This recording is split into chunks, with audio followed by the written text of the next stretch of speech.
पढ़ेंगे word notch. क्या पढ़ेंगे? बी से ब्रैकेट, ओ से ऑर्डर, डी से डिवीजन, एम से मल्टीप्लीकेशन, ए से एडिशन, एस से सब्ट्रैक्शन। ब्रैकेट यानी कोष्टक। ये क्या बना है? कोष्टक। अभी तुम्हारे में छोटा कोष्टक है, तुम वही पढ़ाएंगे। फिर है ऑर्डर्स ऑफ पावर्स, फिर घात, जिसके ऊपर घात लगी होगी हम उसको सॉल्व करेंगे।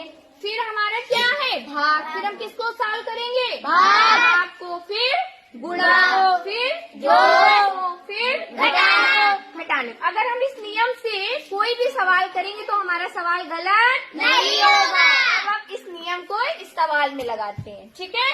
अब इस सवाल को हम कैसे हल करेंगे? सेम वही रूल उठाएंगे। सबसे पहले ब्रैकेट। ब्रैकेट कहाँ है?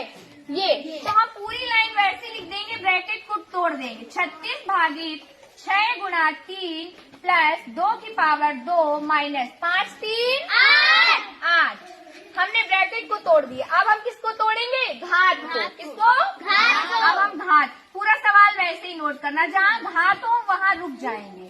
प्लस अब यहाँ घात है 2 गुणा 2, 2 दूनी 4 माइनस 8। हमने घात को भी तोड़ लिया। अब हम किसको सॉल्व करेंगे? भाग को। किसको करेंगे? तो 36 में 6 का भाग दो, कितने बार जाएगा? 6 बार। 36 गुणा 3 प्लस 4 माइनस 8। अब हमने क्या किया? गुणा भी कर लिया। अब क्या आएगा? भाग हमने कर लिया। अब किसको सॉल्व करेंगे? गुणा को। तो 6 का गुणा 3 में करो, 36 18। कितना आएगा? 18 प्लस 4 माइनस 8। अब किसको सॉल्व करेंगे? जोड़ को। किसको करेंगे? जोड़ को। 18 में 4 जोड़ो, कितना आएगा? 22। कितना आएगा? 22। अब हम सबसे आखिरी में किसको सॉल्व करेंगे? घटाना। तो 22 में 8 में कितना बचेगा? 14। कितना बचेगा? 14। यदि हम इस रूल से अब सवाल कोई भी करेंगे, हमारा सवाल कभी गलत नहीं होगा।